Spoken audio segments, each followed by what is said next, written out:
bilang isang ama, maaga kasi ako nag-asawa Hindi handa, walang trabaho, wala ring ipon. Nanganak ang aking asawa na si Mel, si Sarian, wala kaming makuha ng pera. Maraming pagkakataon na hindi ko talaga natutugunan yung pangangailangan ng aking pamilya. Pa-extra-extra, minsan nasasama lang ako sa construction. Mahirap mangutang. Unang-una, wala kang maibabayad.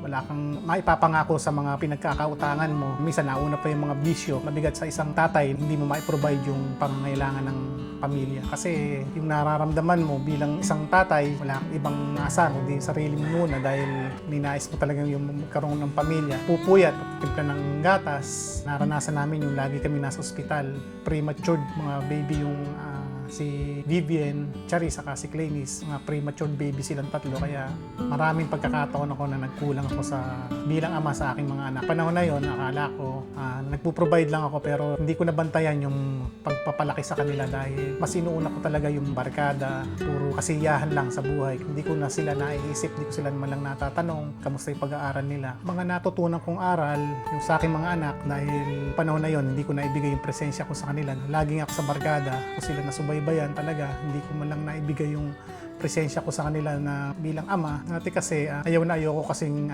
mapapahiya sa barkada. Hindi ako makatanggi. Yun yung kahinaan ko na ayaw kong mapahiya. Naranasan ko ang Panginoon nung sa gitna ng aking pagsubok. Inulan na ako ng pagsubok ng panahon na yon. Nandun na yung namatay ang aking father. Nagkaroon kami matinding problema ng kami mag-asawa. Ganun din sa aming mga anak. Doon nagsimula yung depression ko. Halos 1 week o mahigit 1 week na nagkulong ako sa bahay na akong mag-isa lang. Doon ako umiinom lang. Noong time din na yon, naranasan ko na magbukas ng TV. Mga 11 o'clock yun o 12 o'clock. Pagbukas ko ng TV, bumungad sa akin yung sa 700 Club. At parehas na parehas yung naranasan nung napanood ko. Kaya sa kabila noon, talagang kumilos ang Panginoon ng panahon na yon. Doon ko nakita kung gaano kabuti ang Panginoon. Sa aking asawa, sa tuwing siya'y magdarasal, talaga namang pinagtatawanan ko siya at pinipigil ko na sobrang haba niya magdasal. Dumating na rin yung punto na sila Nanay Luz, dumating din. Nagulat din ako dahil kasama siya. Nga si Pastor Soylo pala yun. Kinaunsiling niya ako na bahagian ng salita ng Panginoon. Patuloy akong ginagabayan at tinutulungan ng Panginoon dahil napakabuti niya sa buhay ko ngayon dahil hindi niya ako talaga pinababayaan. Ang aking pamilya, sa aking buhay na patuloy na ginagamit niya ngayon ng Panginoon. Wala akong ibang makakapitan kundi ang Panginoon. Siya lang dapat mong lapitan, siya lang dapat mong kausapin.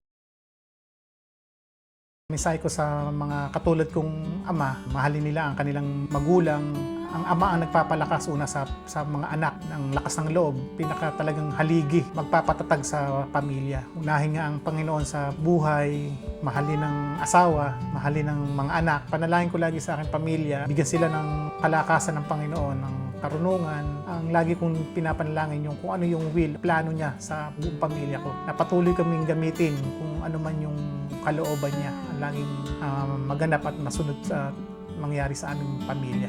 Huwag mapagod maglingkod sa lahat ng gagawin. Ang pinaglilingkuran natin ay ang Panginoon na lumikha sa atin.